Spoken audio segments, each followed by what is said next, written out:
말씀은 에베소서 6장 15절부터 17절의 말씀이 되겠습니다. 에베소서 6장 15절부터 17절의 말씀입니다. 다 찾으신 줄 알고 15절부터 함께 봉독하여 올리도록 하겠습니다. 15절입니다.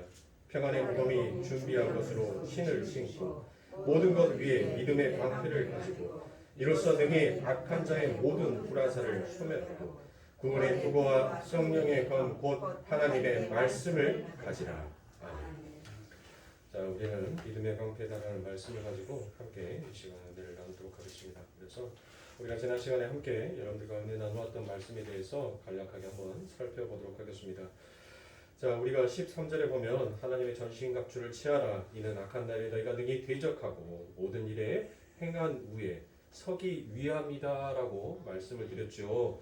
자, 여기에서 행한 후다라는 것은, 행한다라는 것은 무엇이다라고 얘기를 했습니까? 바로 완수하다, 수행하다, 성취하다라는 그와 같은 뜻이 된다라고 했죠. 그러니까 13절에 6장 13절의 말씀이 무엇으로 표기가 되는 겁니까? 그러니까 하나님께서 우리들에게 전신갑주를 입혀주시고 난 다음에 반드시 우리가 이 역사라는 세상 속에서 살면서 무엇인가 하나님께서 원하시는 그 뜻을 성취하고 완성해야 한다라는 그와 같은 말을 사도 바울이 먼저 명제로 지어놓은 거예요.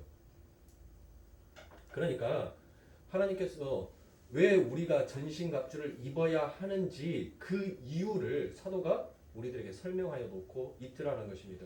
그러니까 전신갑주를 입으라는 그 이유가 뭐예요? 하나님께서 원하시는 그 하나님의 뜻을 성취해내기 위해서는 반드시 뭐를 입어야 된다고요?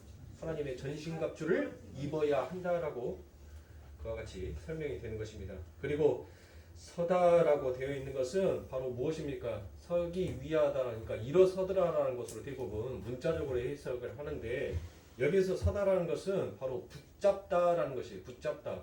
그러니까 하나님의 전신갑주를 입어서 우리가 하나님이 원하시는 그 뜻을 성취하기 위해서는 반드시 누구를 붙잡아야 돼요?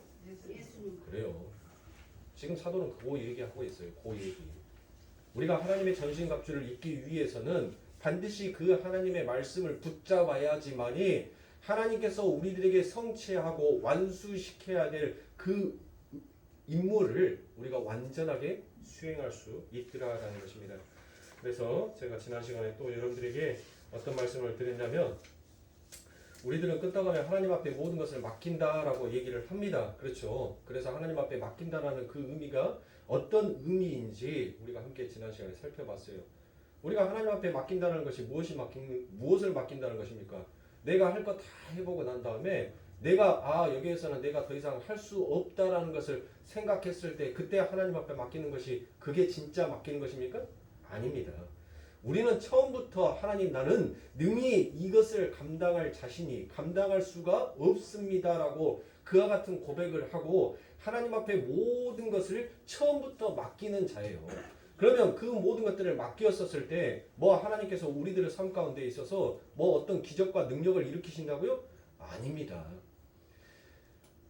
우리의 삶 가운데 우리의 그 길은 여전히 그 길은 똑같이 있어요. 똑같은 길이에요. 그 똑같은 길인데 내 마음속에서 짊어지고 가는 그 무게의 중심이 바뀌더라는 거예요. 누구한테? 나는 하나님 능력이 없어요. 나는 이 일을 능히 할 수 있는 재갈이 없어요. 네?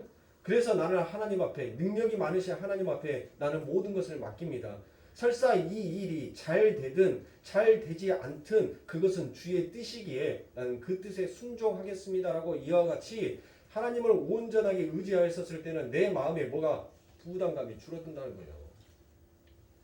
그래야지 수고한 짐진 자들아 다 내게로 오라 내가 너희를 편히 쉬게 하리라 라는 그 말씀이 여러분들 통떨어진 말씀이 아니라 하나의 말씀으로 이어져 갈 거 아닙니까?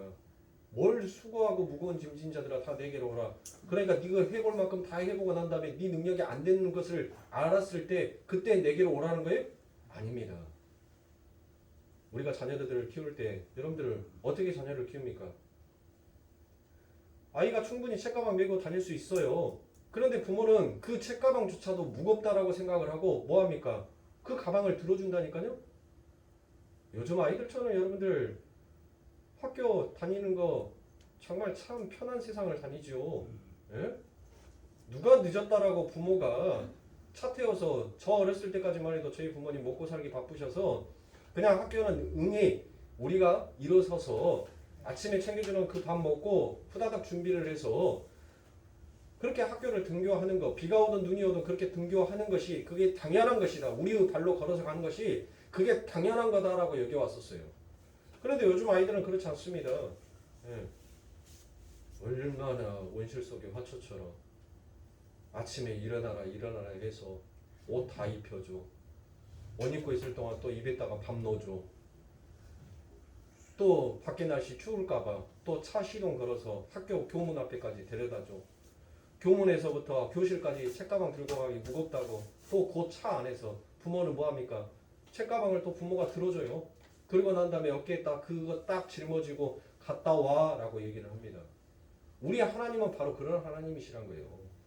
우리가 진짜 우리의 이 믿음의 생활, 이 역사 속에서 그 하나님께서 원하시는 그 믿음의 장성한 분량으로 가기까지 우리가 반드시 매야 할, 우리가 짊어져야 할 그 짐이 있더라라는 것이에요. 근데 그 짐이 있는데 그 짐이 무거운 짐이 아니더라라는 것입니다. 왜요? 내 부모님이 이미 다 메어준 짐이기에 나는 잠시 이 역사라는 세상 가운데서 그 짐을 잠시 짊어지고 갈 뿐이에요. 그래서 이스라엘 백성들이 어떻습니까? 아니 하나님, 우리가 언제 애굽에서 구해달라겠습니까? 우리가 언제 애굽에서 빼달라겠어요? 아, 당신이 우리들을 빼줬지 않습니까? 그러면 이 광야의 길을 걷지 않냐고 당신이 우리들을 쫙 안아서 당신의 능력으로 당신의 팔로 안아서 우리를 그 가나안 땅에 쉽게 넣어줄 수도 있는데 왜 굳이 이 황량한 광야의 길을 걷게 하십니까? 라고 늘상 그들의 삶 가운데서는 불평과 불만이었었습니다. 왜요? 뭐 때문인 거예요? 수고하고 무거운 짐을 누가 지고 가는 겁니까? 자기 스스로가 짊어지고 가기에 인생에 있어서 그 아버지 하나님의 말씀, 그 하나님의 능력에 의해서 자족함을 배우지를 못하더라는 것이죠. 그래서 하나님께서는 그 1세대가 가지고 있는 그의 습관, 예? 그 습관을 뭐 해가는 거예요? 하나님께서는 꺾어버리시는 것입니다. 그리고 그 2세대는 그 아버지 하나님으로 자족할 줄 알며 감사할 줄 알며 하나님께서 그것을 가르치시고 그것을 깨우치게 하고 그것을 보게 하는 믿음을 주심으로 말미암아 그들이 어디로 들어가는 거예요? 가나안 땅에 들어가게 되더라는 것입니다. 인간은 변해요, 안 변해요, 여러분들? 뭐 기독교 다니면 예수를 믿으면 사람이 변한다라고 얘기를 하더라고요. 여러분들 사람이 변해요? 안 변해요. 어떻게 변해요? 안 변한다니까요, 사람의 속성은? 우리가 이 땅에서 성화를 이룬다면 우리는 이 땅에 있지를 않아요. 그 에녹이 무두셀라라는 그 자녀를 낳고 그 자녀를 낳고 난 다음에 뭐 했습니까? 이제나 심판이 올까 저제나 심판이 올까. 그는 그 심판이 얼마나 무서운지를 알았기에 늘상 하나님과 같이 동행하는 자의 삶을 살려고 그는 몸부림쳤어요. 그러면 그 에녹이 그 무두셀라를 낳기 전까지는 그가 그렇게 하나님을 경외했습니까? 안 그랬어요, 여러분들. 안 했단 말이에요. 내 맘대로 살았어요. 내 맘대로. 그런데 하나님께서는 젊었을 때는 내 스스로 그 띠를 메고 갔지만 늙어서는 아버지 하나님께서 그 띠를 메어줌으로 인하여서 하나님의 그 이끄심에 의해서 심판이 무엇인지를 깨닫고 알기에 그는 날마다 주의 말씀 앞에 두려움과 떨림으로 섰던 그였었습니다. 그렇게 서가더니 그렇게 하나님께서 원하시는 그 때가 되더니 결국 하나님께서는 뭘 하시더라는 것이에요. 그렇게 들려 올려 버리더라는 것입니다. 우리는 이 땅에서 변화되지 않아요. 그런데 지금 기독교는 자꾸 뭐 하라라고 얘기합니까? 지금 저는 여러분들에게 뭘 하라고 얘기합니까?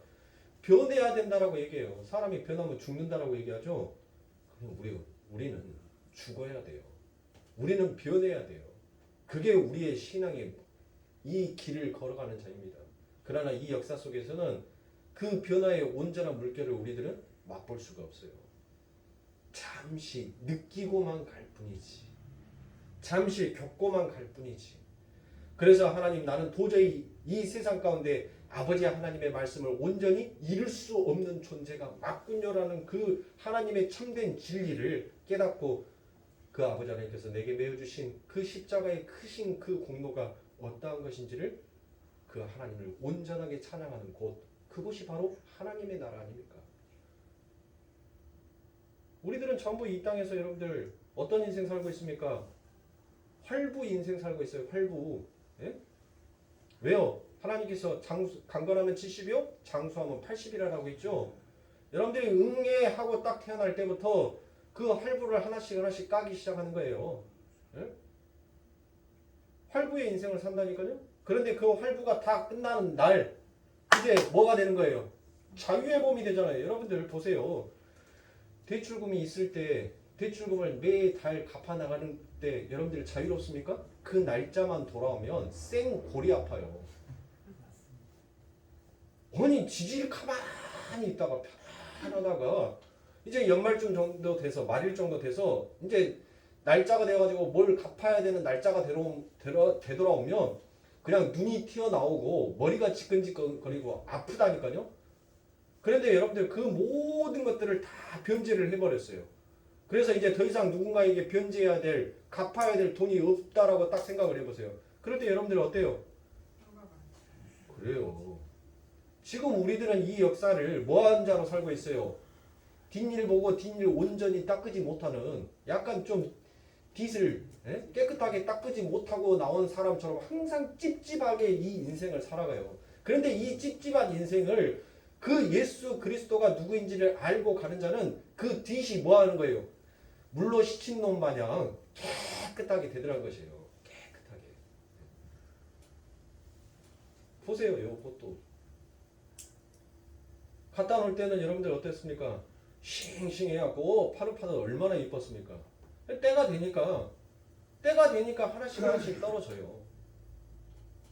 하나님의 때가 되면 우리들의 자신이 하나씩 비워져 가는 거예요. 그러니까 재촉하지 마세요. 조급해 하지 마세요. 그렇게 성화가 빨리 이루어질 것 같으면 우리 스스로 그 성화의 단계에 이룰 수 있을 것 같으면 이 땅에 예수 그리스도가 올 필요가 없어요. 아니 그 능력이 있는데 잠시 우리가 지키지만 않고 있을 뿐이지 우리들이 언제든지 맘만 먹으면 그 아버지 하나님의 말씀에 딱 합한 자가 되어서 지킬 수가 있는데 그런 능력을 우리가 소유하고 있는데 예수 그리스도가 이 땅에 올 필요가 뭐가 있습니까? 그 능력이 없어요. 근데 전부 다 착각하더라는 것이에요. 내가 지금 뭐 하는 거예요? 내가 지금 아직 그 예수와 합하려고 하는 그 마음을 아직 먹지 않아서 내가 이렇게 하는 것 뿐이지 내가 언제든지 그 아버지 하나님의 말씀 앞에 합한 자가 되려고 맘만 먹으면 언제든지 그것은 내가 이루어낼 수 있겠다. 그게 성화론자들 아닙니까? 그게 유대주의자들 아닙니까? 그게 율법주의자들 아닙니까? 나는 언제든지 하나님의 법을 지킬 수 있다. 그 마음 자체가 죄라는 것입니다. 우리는 하나님의 법을 지킬 수 있는 자가 없어요. 그래서 우리에게 누구의 이름을 주신 거예요? 예수 그리스도의 이름을 주신 것입니다. 오늘 저와 여러분들에게 아버지 하나님께서는 그 예수 그리스도의 이름을 부를 수 있는 그 능력을, 그 축복을 주심을 여러분들은 아셔야 돼요. 아무나 부를 수 있는 이름이 아닙니다. 아무나 그 이름을 앞에 다가서서 나갈 수 있는 자가 없어요. 그러므로 사랑하는 성도님들, 지금 여러분들의 삶 가운데 있어서, 저의 삶 가운데 있어서 그 아버지 하나님의 그 예언이, 그 아버지 하나님의 계시가, 그 아버지 하나님의 믿음이 결국 이 삼박자가 뭘로 나오는 거예요? 행위로 나오는 거예요. 행위로. 뭘로? 지금 이 예배로. 세상 가운데에서 가면 여러분들 하루 종일 아침부터 이 추운 날씨에 엄동설화에 아침부터 그 새벽바람 맞으며 가면서 그렇게 직장 가서 일하고 하루 종일 꽁꽁 얼어있는 몸, 저녁에 뭐합니까 세상 사람들? 야, 닭발에 소주 한잔 하자. 어디 포차마 가니까는 야 거기 잔치국수를 우동을 상당히 잘 말더라. 야 우동에다 소주 한잔 하고 갈까? 다들 거기로 가요. 자기 즐기려고 자기 락을 찾아서 가더라는 것이에요. 근데 저와 여러분들은 어떻습니까? 세상 가운데 그 3일 동안 여러분들 세상 가운데 살아가면서 내 안에 소진되어 버렸던, 내 안에 찢기고 상처받았던 그 상처를 치유받고 내 안에 소진되었던 그 예수의 에너지를 다시 충전하면서 또 우리는 이 세상 가운데 나가서 그 아버지 하나님이 원하시는 그 계획과 뜻으로 살아가고 있지 않습니까? 그런데 여기에서 이 마귀가 뭘 하더라는 거예요? 뭐를 써요? 불화살을 쏘더라는 것이에요. 불화살. 그래서 우리들의 마음속에 뭐를 넣으라는 것입니까? 의심과 공포와 두려움과 조바심과 초조함을 이 마귀가 집어넣더라는 것이에요. 그래서 그것들을 능히 이길 수 있어야 되는 것은 바로 무엇이더라는 것입니까? 바로 믿음의 그 방패. 그 아버지 하나님께서 주시는 그 믿음의 방패를 가지고 뭐 해야 된다는 거예요? 그 마귀가 우리들에게 뭐를 쏠 때, 의심이라는 불화살을 쏠 때, 두려움이라는 불화살을 쏠 때 뭘로 막으라는 거예요? 그래요. 그 믿음의 방패로 막아내라는 것입니다. 그래야지만이 너희들이 그 마귀로부터 흔들리지 아니하는 자가 된다라는 것을 지금 사도가 이야기하고 있습니다. 그러므로 사랑하는 성도님들, 우리들의 신앙 가운데서 우리가 이루어낼 수 있는 것은 아무것도 없습니다. 그래서 오늘 저와 여러분들은 또다시 이 예수 그리스도의 이름 앞에 다시 나와서 온전한 그 믿음의 신앙의 그 척도의 길을 걸어가고 있는 자가 차이지 않습니까? 그래서 지난 시간에 우리가 이처럼 마귀가 자주 쓰는 불화살에 대해서 무엇인지 보았고, 오늘도 이어서 그 두 번째 마귀가 자주 우리들에게 쏘는 그 불화살이 무엇인지에 대해서 또 이어서 살펴보도록 하겠습니다. 둘째로 마귀가 자주 쓰는 불화살이 바로 의심과 터무니없는 생각들이더라라는 것입니다. 그래서 마귀는 성도들에게 찾아와서 의심과 불신을 집어 넣더라라는 것입니다. 이와 같은 것은 마르틴 루터나 스펄전 목사님 같은 경우는 이와 같은 마귀가 자기들의 삶 가운데 끝없는 의심과 터무니없는 생각들을 집어넣어서 어떤 생각들을 했냐면 그들이 가지고 있었던 유명한 책들에 보면 자주 그런 말들이 언급이 돼요. 내가 정말 구원받은 사람이 맞나? 내가 과연 정말 천국 갈 수가 있을까? 내가 하고 있는 이 일이 정말 하나님이 원하시는 그와 같은 일이었을까? 그렇게 의심을 하더라는 것이에요. 그렇게 의심. 그래서 제가 이 루터가 자기가 그 같은 하나님의 말씀을 번역하였었을 때 기록하면서 그 마귀가 얼마나 자기를 괴롭혔는지에 대한 그 일화를 그의 책에서 적어져 있었던 그 일화를 제가 말씀을 드렸죠. 마귀가 얼마나 뒷전에 와가지고 뭔 너 같은 놈이 지금 뭔 종교 개혁을 하고 뭐 하나님의 성경 말씀을 네가 번역을 한다고 네 주제를 알아야지 네가 얼마나 흉악한 놈이었는데 하면서 마귀가 얼마나 그렇게 자기의 뒷전에 와서 얘기를 했던지 이 쓰고 있었던 그 펜을 벽에다 딱 집어 던졌는데 그 펜이 뭐에 있어요? 그 벽에 딱 꽂혔어요. 그 정도로 이 마귀가 그와 같이 이렇게 괴롭혔어요. 그러니까 이 마르틴 루터랑 존 스펄전 목사님이랑 그 다음에 칼빈은 여러분들 정신쇠약이라는 그 병을 앓고 있었어요. 그래서 날마다 약을 먹었습니다. 정신쇠약이 뭐예요? 정신병 아니에요. 정신병. 자꾸 자기 귀에서 이상한 환청 같은 소리가 들린다라고 생각을 했기에 세상의 사람들은 어때요? 네 정신이 이상한 거 봐. 네 너무 신경을 많이 써가지고 네 정신이 좀 쇠약해졌나 봐. 하면서 그 약을 신경 안정제를 처방을 해줬어요. 그들은 죽는 그 순간까지 그 신경 안정제를 먹고 한순간도 손에서 놔본 적이 없을 정도로 그렇게 먹으면서 살아왔던 자들이었습니다. 그러니까 여러분들 보세요. 이 마귀가 얼마나 집요하게 우리들을 그 아버지 하나님께서 이미 승리해 놓으신 그 승리의 그 깃발을 보지 못하게끔 이 마귀가 얼마나 우리의 눈을 가리고 우리의 생각을 가리고 우리의 마음을 어둡게 만들어 버리는지 한번 보시라고요. 자, 세 번째로 이 마귀가 또 자주 쏘는 이 불화살이 무엇인가 하면 바로 상상력에 불화살을 쏟으라라는 것입니다. 그래서 마귀는 우리 마음속에 어떤 광경도 그려낼 수 있더라라는 것이에요. 그리고 그 정욕과 욕망의 상상을 실제로 어느 정도 실현시켜 주더라라는 것입니다. 마귀는 성도의 마음속에 갑자기 욕정을 불어넣고 그것을 실현시킬 수 있는 방법과 기능성도 넌지시 던져 주더라라는 것이에요. 그렇게 되면 사람들은 그 근거 없는 열정과 희망에 사로잡혀서 흥분을 하게 되고 실제로 범죄를 저지르고 말더라라는 것입니다. 또한 이 마귀는 물리적인 박해를 가함으로 화전을 쏘기도 하더라라는 것입니다. 마귀는 장시간 혹은 단기간에 국가적 박해 또는 집단적 박해를 가해서 성도들을 무너뜨리려고 시도를 하더라라는 것입니다.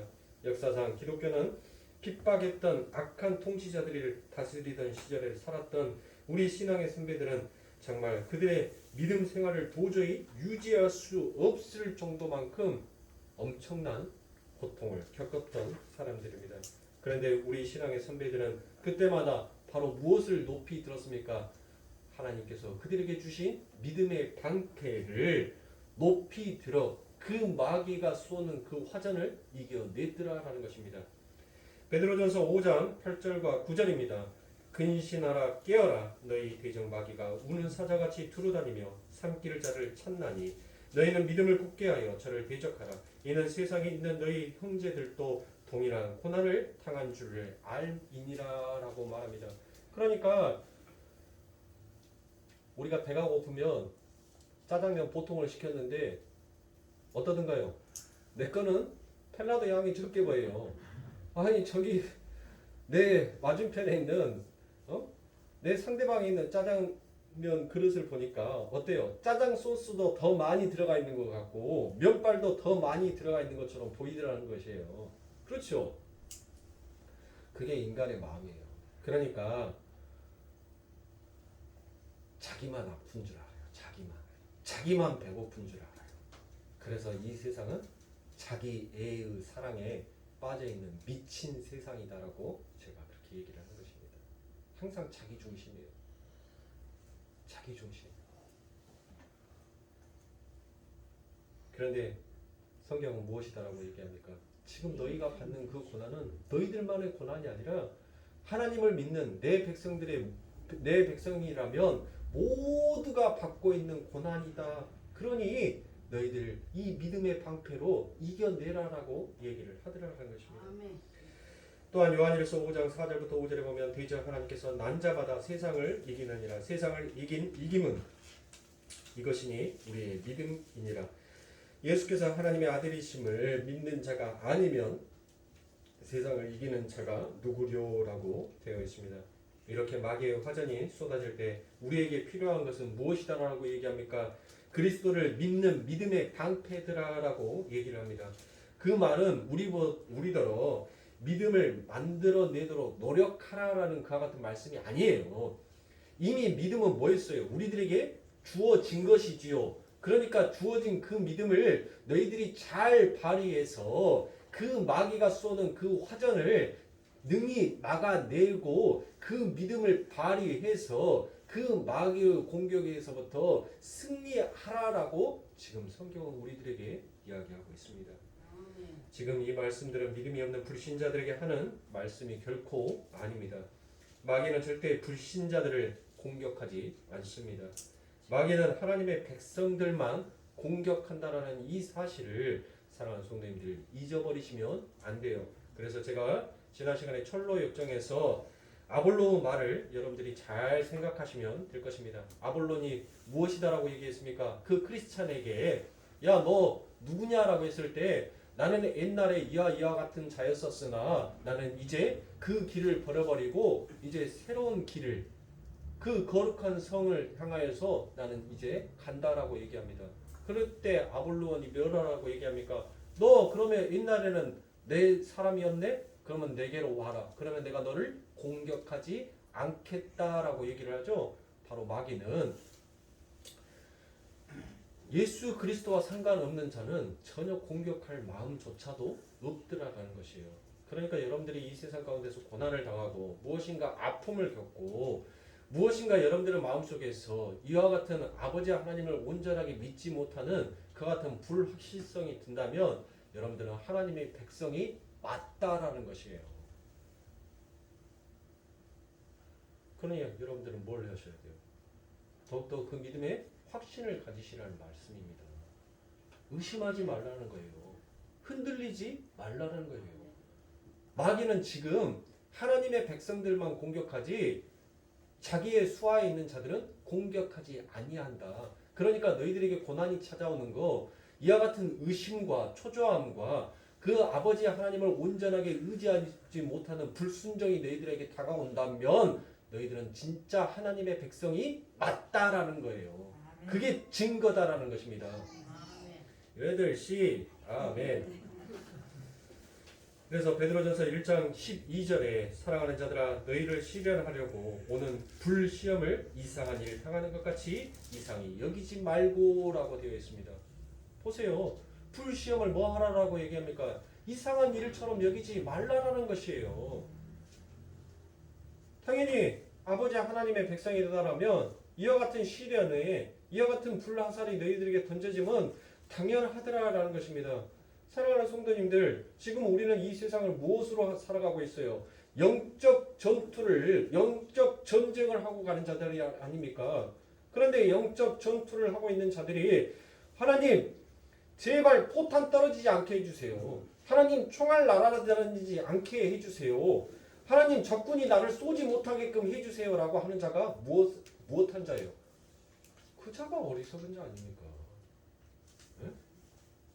믿음을 발휘해야죠. 어떻게 가만히 서 있어서 아니 적들이 날아다니는 그 포탄과 그 총알이 빗발치게 날아다니는 그곳에 가만히 서서 하나님 천사를 보내셔서 저를 보호하세요. 저를 막아주세요. 포탄이 떨어져도 저는 절대 죽지 않는 불사신이 되게 해주세요. 총알이 내 가슴을 뚫어도 하나님 나는 절대 죽지 아니하고 하나님 내 가슴에서 새살이 돋아나게 해주세요. 그게 뭐예요? 그게 신비주의 아닙니까? 그게 엉뚱한 예수를 믿고 있는 거예요. 하나님께서는 그 전장 가운데 있어서 우리가 죽지 아니하는 그 능력, 그 대처할 수 있는 지혜를 주셨어요. 뭐 하라는 거예요? 피하라는 거예요. 피하는데 누구한테 피하라는 겁니까?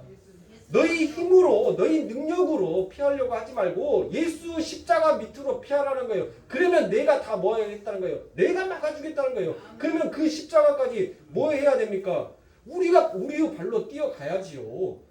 하나님께서 들어서 우리들을 그곳으로 옮겨주지를 않으신다니까요. 그런데 전부 다 제자리에 서서 하나님 나 들어서 옮겨주세요라고만 하고 있으니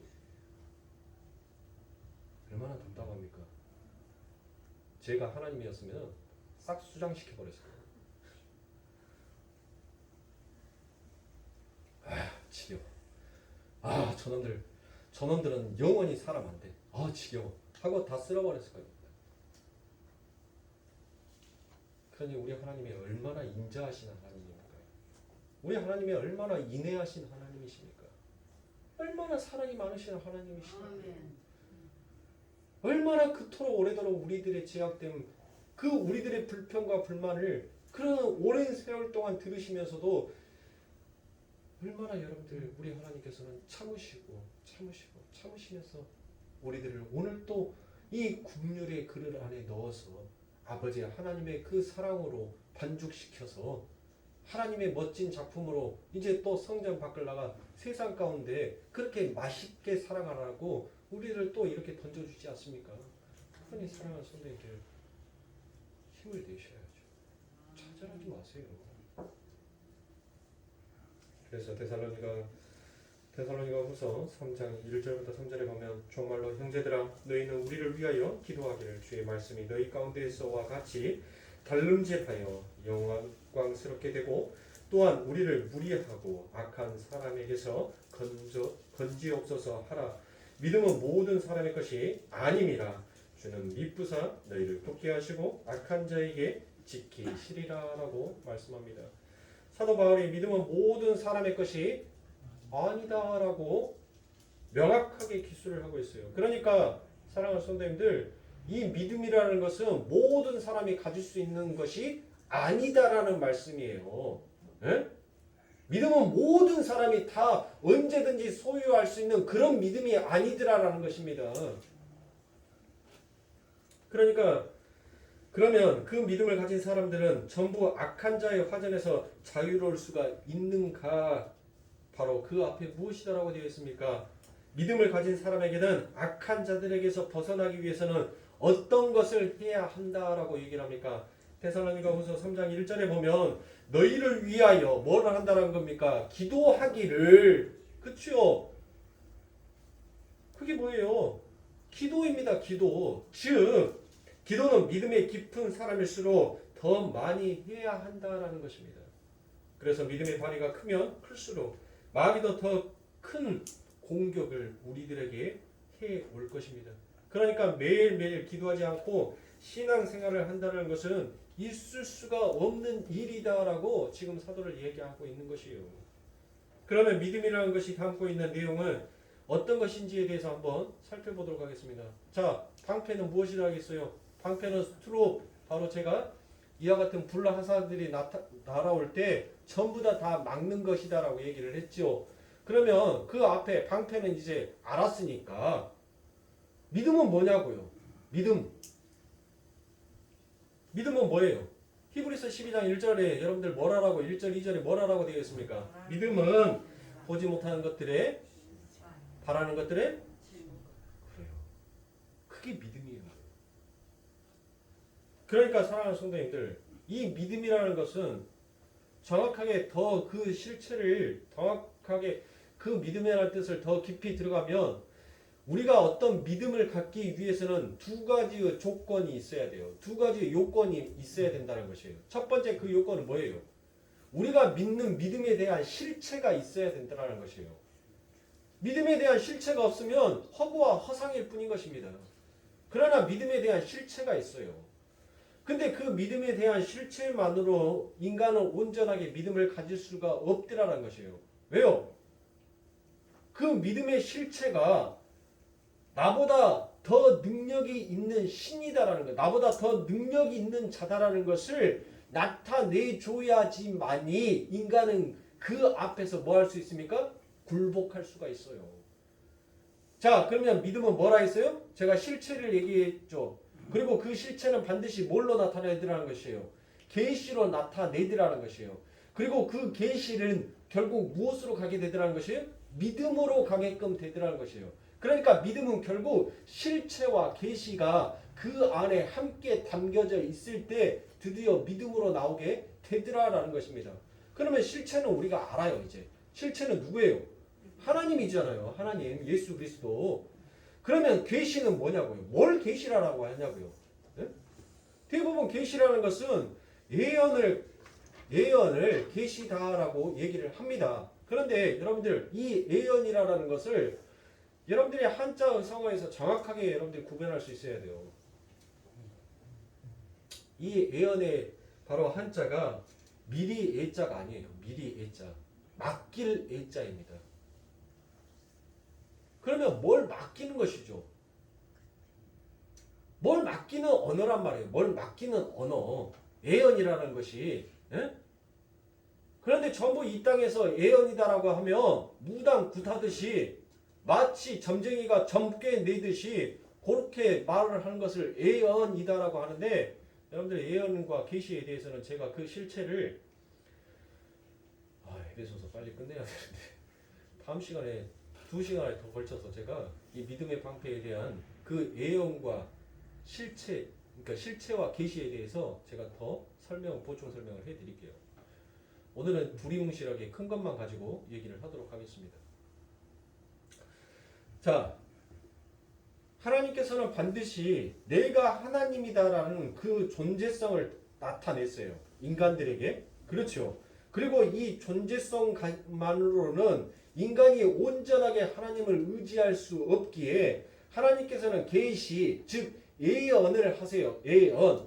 근데 이 예언이라는 것은 장차 이후에 있어질 일에 대해서 말을 하는 것이 아니라 큰 뜻으로 보면 어떤 것을 예언이다라고 하냐면 하나님의 계획이 하나님의 뜻에 맞춰서 나타나는 것을 예언이다라고 얘기를 해요.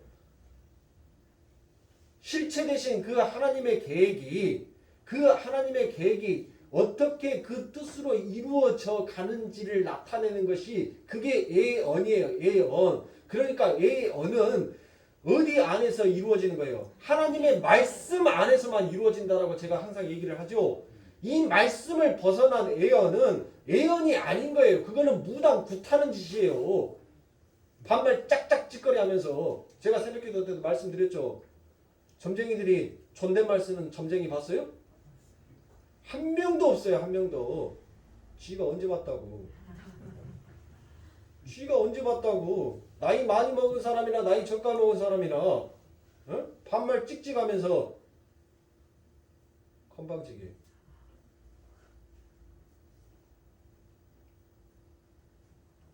우리 하나님은 우리를 하나의 인격체로 대해주셨어요. 인격체. 그래서 우리 예수님께서 그 예언자이신 하나님의 말씀의 뜻을 이루러 온 그 예언자이신 그 예수 그리스도가 야, 확 독사 이 새끼야. 너 확 지옥에 넣어볼라잉? 너 그따구로 말할 거요? 우리 예수님이 이렇게 상스럽게 말했습니까? 한 번도 그렇게 안 하시더란 거예요. 한 번도. 당신의 제자들에게까지도 하나님께서는 칼을 든 자 칼로 망한다. 베드로야, 그와 같이 하지 말아라. 어? 우리 예수님께서는 언제나 우리들을 하나의 인격체로 대해 주셨어요. 그게 하나님이 가지고 있는 실체 안에 담겨져 있는 성품이더라라는 것입니다. 그게 하나님의 성품인 거예요. 그러니까 예언을 전부 다 어떻게 알고 있냐면 성경에서 하나님께서 뭐 누구입니까? 아브라함에게 얘기하죠. 야, 내가 묵별처럼 바다의 모래값처럼 너희 후손을 이렇게 엄청나게 해줄게 라고 얘기합니다. 그렇게 얘기를 해주고 난 다음에 하나님께서 느닷없이 뭔 말을 해요? 야, 네 후손이 내 말을 좀 안 들어. 그래서 그들을 내가 훈련시키기 위하여서 4대에 걸쳐서 그들이 종살이를 하다가 내가 그들을 다시 너에게 약조한 이 땅으로 부를 거야 라고 얘기합니다. 그런데 사울람들이 대부분 그것을 뭐라고 받아들이냐면 미리 말씀하셨다고 해서 그냥 예언이다라고 얘기하는 거예요. 그것은 이미 하나님의 우리가 어떤 사업 계획서를 낼 때 여러분들 그 사항과 사항에 맞춰서 그때마다 사업 계획서가 바뀝니까? 아니죠. 어떤 사업을 하기 위해서 내가 이러이러한 사업을 하겠다라고 할 때는 이미 그 사업에 대한 사업 계획서가 완전하게 다 나와요. 그리고 그 나오는 것을 만들어 가요. 이루어져 가는 거예요. 사업 안 해봐서 모르신다고요. 우리 하나님께서는 그때 때에 맞춰서 하나님께서 하나님의 계획을 수정하시는 분이 아니셔요. 하나님께서는 이미 창세 전에 이 땅을 창조하기 전에 하나님께서는 바로 성부 하나님과 성자 하나님과 이렇게 해서 이 역사를 이끌어서 이와 같이 우리의 나라를 건국하자, 완성을 시키자라는 그와 같은 모든 계획을 다 완벽하게 딱 마치시고 난 다음에 그 계획대로 이루어 가고 계시는 거예요. 예? 그게 뭔 예언이에요? 무슨 예언? 그러니 사랑하는 성도님들, 하나님은 이처럼 말씀 안에서만 당신의 뜻을 나타내요. 하나님은 당신의 성도들을 이 말씀 안에서 당신의 성도로 만들어 가시는 하나님이시다는 것입니다. 그러니 사랑하는 성도님들, 이 말씀 밖에 있는 것을 우리가 구하는 것이 얼마나 어리석은 자인 것이에요. 하나님께서 말씀 안에서만 일을 하신다니까요. 그러면 우리들은 이 말씀 안에서 하나님 앞에 구하고 두드리고 찾는다면 그 하나님께서 우리들에게 능히 그 아버지 하나님이 가지고 계신 아름다운 것을 우리들에게 주시지 않겠습니까? 당연히 줄 거 아니에요.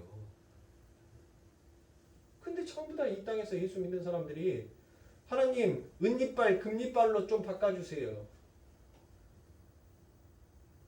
하나님 땅 한 평 샀는데 여기 재개발되게 해주세요.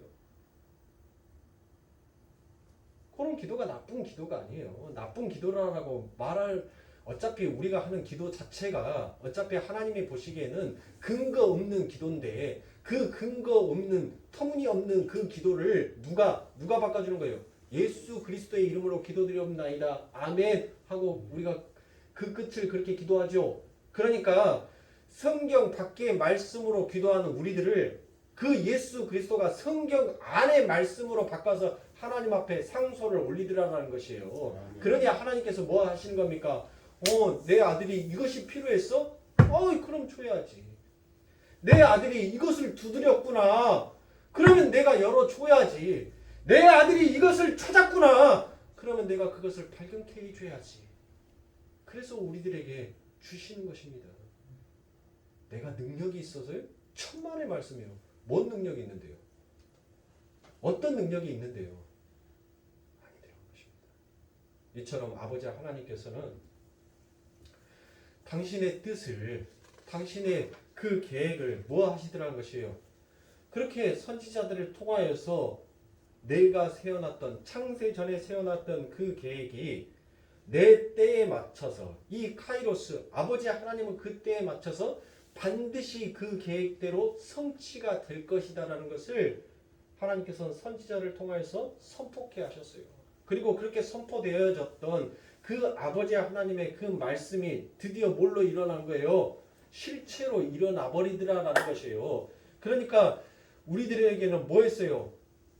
하나님의 말씀은 들렸어요. 들렸는데 그것을 우리의 눈으로는 보지를 못했단 말이에요. 그러니까 반신반의하는 거예요. 믿음은 갖고 있는데 진짜 온전하게 믿어지지가 않더라는 것이에요. 그래서 하나님께서는 그 예언이라는 아버지 하나님의 그 계획을 하나님의 완전한 뜻으로 하나님께서는 계시해서 나타내버리더라는 거예요. 눈에 보이는 것으로 드러내시더라는 것이에요. 그렇게 드러내지게 되니까 이제 우리 안에 뭐가 되는 거예요? 완전하게 보지 아니하여도 하나님은 반드시 이루시는 하나님이야.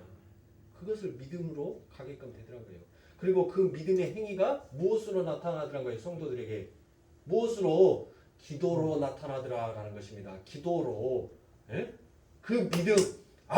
내 아버지 하나님 앞에 구하기만 하면 우리 아버지 하나님께서 반드시 당신의 뜻과 당신의 계획에 맞춰서 반드시 성취하시고 이루어내실 하나님이시다라는 것을 믿게끔 하더라는 것이에요. 그래서 그 믿음의 온전한 행위가 무엇으로? 우리의 입으로 토해져서 나오게 되더라는 것입니다. 그러니 기도가 중요해요, 안 중요해요? 중요하지요. 그래서 기도하라는 것이에요. 그래서 하나님의 말씀, 계시 속에 담겨져 있는 이 아버지 하나님의 말씀을 상고하라라고 얘기하는 것입니다. 네? 들어요, 안 들어요? 안 듣죠. 내 새끼도 내 마음대로 안 되는데. 각자의 믿음대로 될지어다. 그래서 하나님께서는 무엇합니까? 선지자들을 통하여서 계속 얘기를 하는데 이놈의 자식들이 믿어요, 안 믿어요? 안 믿어요. 아버지 뜻대로, 부모의 뜻대로 가요, 안 가요? 안 가요. 그래서 세상에서 제일 농사짓기가 힘든 것이 자식 농사다라고 얘기하는 것 같습니다. 진짜 식물이었으면 뭐예요? 확 뽑아버리죠. 근데 자식은 뽑을 수가 있어요, 없어요? 없어요. 그래서 우리 하나님께서 직접 얘기를 하시는 거예요. 이제 무엇으로? 어떻게 얘기하십니까? 바로 다니엘서 5장에 보면 느부갓네살 왕 아들인 벳사발 왕의 잔치에서 하나님께서 무엇이다라고 하나님의 손이 써버립니까? 그 벽에다가 메데메데 대갈 우바라사 그렇게 얘기를 해요. 자, 메네라는 것이 무엇이에요? 메네라는 것이 세다라는 것입니다. 그렇죠? 그리고 대게라는 것이 무게를 재다라는 그와 같은 뜻이 있습니다. 그리고 우와 바르시는 바로 합성어예요. 그래서 나누다, 쪼개다라는 그와 같은 의미가 있습니다. 그러니까 하나님께서 무엇이다라는 거예요? 그 저울의 주인이 그 뜻대로 나누는 행동을 가르쳤었을 때 바로 메데베네 데겔 우바르신이다라고 얘기합니다. 그러니까 그 뜻을 이제 하나님의 말씀으로 이렇게 풀어보니까 뭐예요?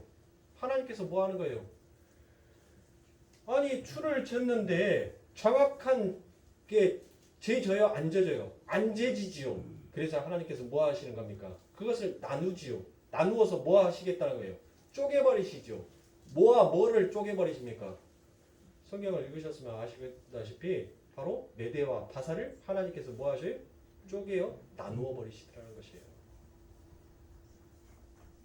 그래서 하나님께서는 이 땅을 창조하셨을 때 두 분류로 그렇게 나누어 버리는 것이에요.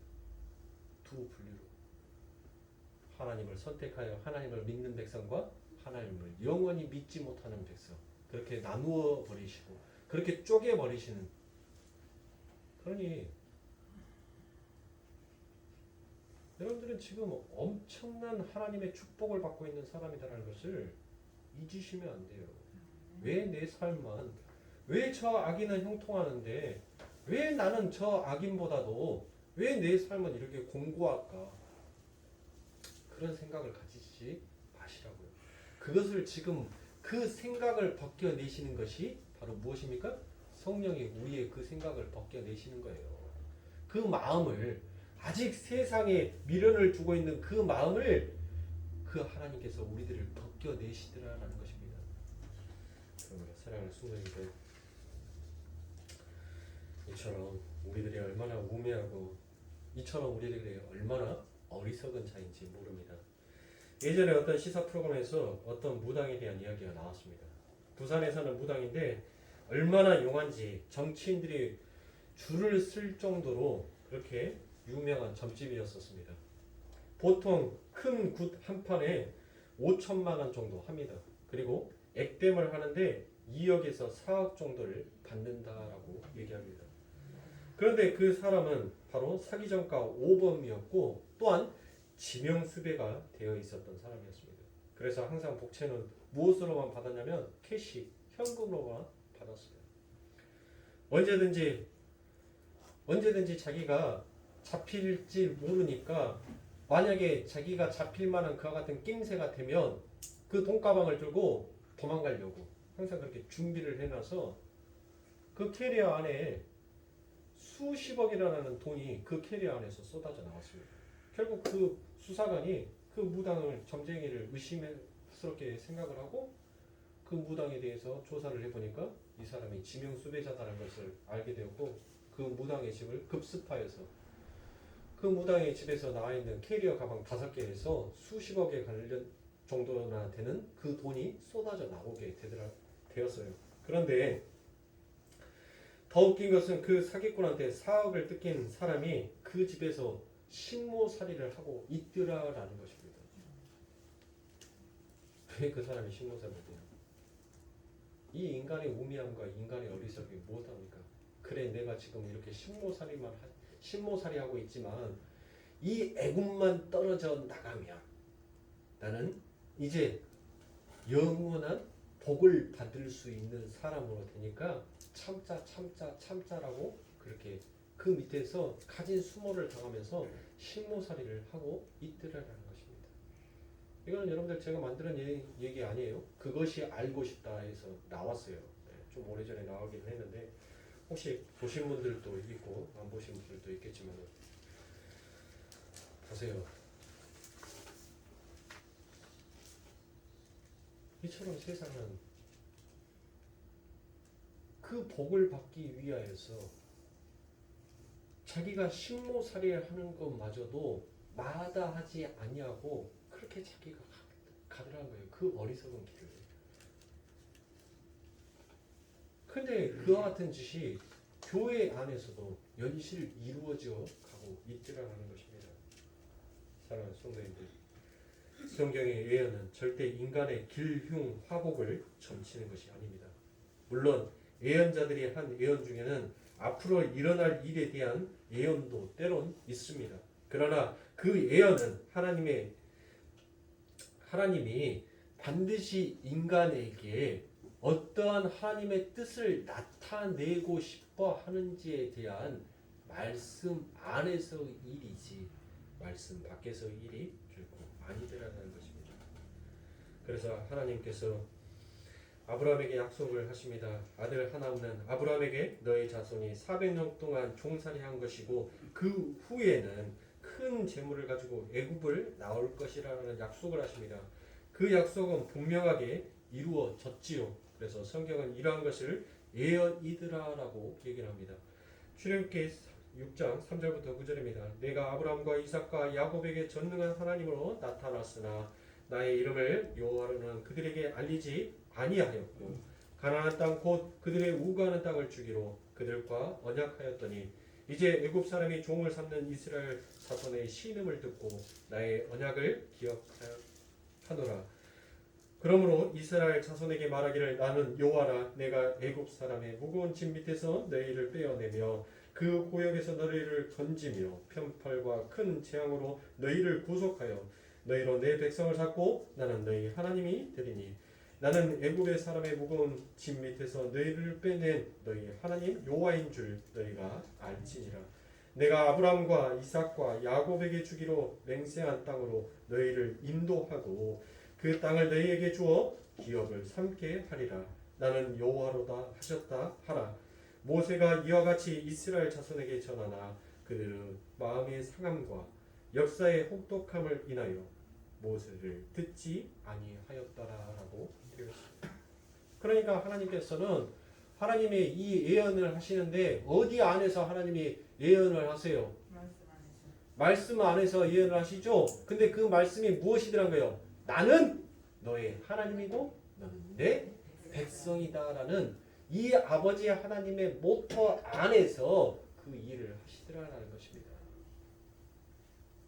그러니까 우리가 주일 대예배 때 여러분들 노마서를 함께 여러분들과 은혜를 나누고 있는데 그 노마서의 대주제가 뭐라고 얘기했죠? 오직 의인은 믿음으로 말미암아 살리라라는 이 대주제를 가지고 이 사도가 예수의 의가 무엇인지를 설명해 놓는 것이 그게 로마서예요. 지금 이 에베소서는 아니 성경 전체를 다 털어서 여러분들 그 핵심의 말이 뭐예요? 핵심의 말. 하나님께서 하나님의 그 실체를 나타내시고 그 실체가 계시가 되어서 그것을 믿음으로 믿게 하시고 온전한 그 믿음의 행위로 나타내게끔 하시는 이 아버지 하나님의 그 말씀이 무엇이더라? 나는 너의 하나님이요 너는 내 백성이다라는 이 엄청난 아버지 하나님의 이 대주제, 이 엄청난 하나님의 이 말씀 안에서 하나님께서 그 모든 구속의 역사, 이 역사 속에서 하나님이 누구인지를 드러내는 그 일을 펼쳐내시더라는 것이에요. 그래서 그 아버지 하나님의 실체를, 그 아버지 하나님의 계시를 오직 성령이 우리들에게 그 믿음을 심어서 아버지 하나님께서 창세전에 선택한 당신의 백성에게 그 성령의 조명하심 그 빛을 어둠을 몰아내고 그 빛을 비추어서 비춰진 자들은 반드시 무엇으로 나가게끔 되어 있어요? 행위로 나가는데 어떤 행위? 당신은 나의 아버지요 나는 당신의 아들이 맞습니다라는 이 행위로 가게끔 되어 있더라라는 것입니다. 이게 신앙생활이에요. 그런데 이 신앙생활 위에 무슨 길흉 화복이 필요하냐 이 말이에요. 에? 하나님을 믿고 가는 사람이 저주가 어디 있어요? 저주가 이미 저주는 우리 예수 그리스도께서 전부 다 그 십자가에서 거두어가 버리셨어요. 저주를 얘기하는 자는 아직 믿음이 자라나지 못한 자입니다. 우리는 저주의 자녀가 아니에요. 이제는 예수 그리스도의 그 십자가의 사건으로 인하여서 우리는 축복만 누리는 자녀인 것입니다. 저주가 어디 있어요? 우리는 이제 신명기 28장의 말씀처럼 우리는 나가도 복받고 들어와도 복받고 내 떡방죽 그릇도 복받고 내 염소 새끼도 복받고 예? 우리는 어디를 가든지 간에 이제는 복의 수혜자가 돼서 그 복을 내가 다니는 데마다 전달하는 전달자로 이 세상을 사는 자예요. 신명기 28장 5절부터 나오는 그 저주의 말씀은 우리 예수 그리스도께서 쏙하니 스펀지처럼 쫙 빨아들여서 가지고 십자가에 달려서 돌아가 버리셨어요. 그 죄의 형벌을 이미 다 끝내버렸다고요. 저주의 형벌을. 그런데 예수 믿는 사람이 저주가 어디 있어요? 3대에 내려오는 저주. 저주의 쓴뿔. 요 얘기하는 사람들은 그 집안에 저주가 그대로 있을지어다. 우리는 저주가 없어요. 우리는 이제 축복만 남아있는 자입니다. 그래서 그 축복을 우리는 이 세상 가운데 누리면서 사는 자예요. 그러니 우리 거룩교회 성도님들은 나는 축복받은 자녀입니다. 나는 이 복을 누리는 자녀입니다. 나는 하나님의 복을 수여하는 수혜자입니다. 요 마음으로 여러분들의 신앙생활을 하세요. 여러분들의 마음속에서 저주가 있다고 생각하는 것은 누가 심어놓은 것이? 마귀가 심어놓은 것입니다. 그럴 때 여러분들은 누구를? 믿음의 방패인 예수 그리스도를 드러내시면서 야! 네가 말한 저주는 이미 우리 예수 그리스도께서 일사부조리의 원칙을 가지고 있는데 너는 왜 우리 예수님께서 그 예수 그리스도의 십자가 안에 우리를 집어넣어서 우리를 죽이시고 우리를 살려내셨는데 이미 죽음으로써 우리는 그 형벌을 받았는데 너 이제 와서 다시 또 참소해서 나를 또 죽이려고 하니 확 그러셔야죠. 안 그래요?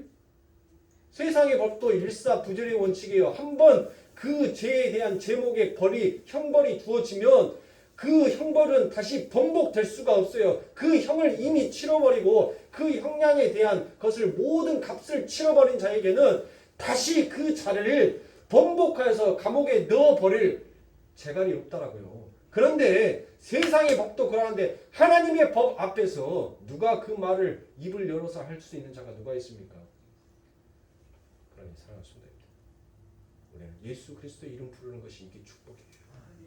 이 시간 여러분들이 이 자리에서 그 아버지 하나님의 이름을 부르짖고 믿음의 행위를 보이시는 게 이게 축복이에요. 여러분들은 이와 같은 넘치는 축복, 하나님 내 찬이 넘치나이다라는 이 축복을 받고 다시 세상 가운데 나가서 여러분들이 걷고 가는 그 길 위에 바로 하나님의 빛이 비추어져 가는 그와 같은 축복의 통로로 여러분들은 살고 있는 것입니다. 그러니 사랑하는 성도님들, 내 자신을 낮춰야 될 때는 안 낮추고 낮추지 않아도 될 때 가서 엄한 데에서 자기 자신 낮추지 마시고 십자가 앞에서는 자존심 내세우지 말고 십자가 앞에서는 납작 엎드려 죽으시고 마귀 앞에서는 자존심 뻣뻣이 세워서 독사가 성질나서 확 물어 뜯어버리려 하듯이 그렇게 마귀 앞에서는 목을 꼿꼿이 쓰고 당당하게 대항하시라고요. 왜 마귀 앞에서는 그래 나도 그러니까 내가 뭐 능력이 있다. 그리고 십자가 앞에서는 왜?